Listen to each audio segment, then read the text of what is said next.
Today I thought of providing some historical perspective on Jammu and Kashmir.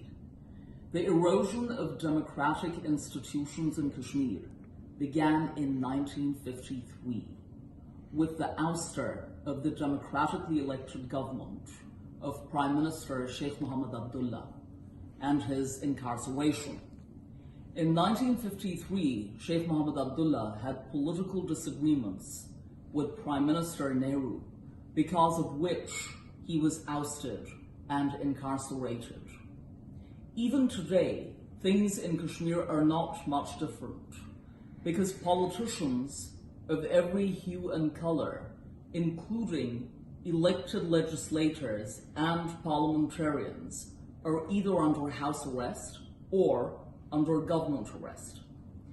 So here is what my maternal grandfather, Sheikh Abdullah, wrote to the United Nations Security Council soon after his arrest in 1953.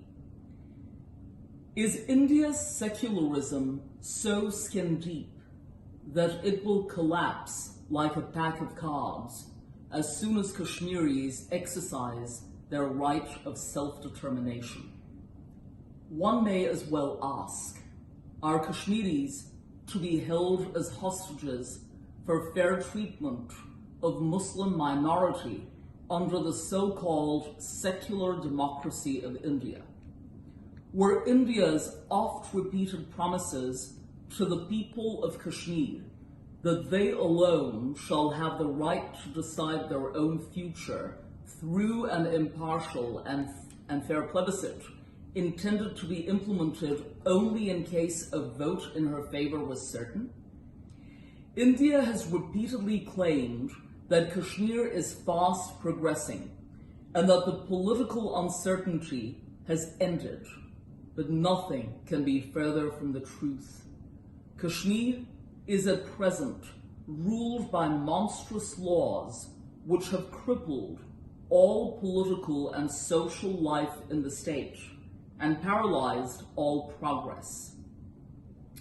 A lawless law of preventive detention has been promulgated in the state with the sanction of the President of the Republic of India, which has stifled all civil liberties. This law authorizes arrests and detention for a period of 5 years without trial, or even without disclosing the grounds of detention. Free and frequent use is made of this law of the jungle.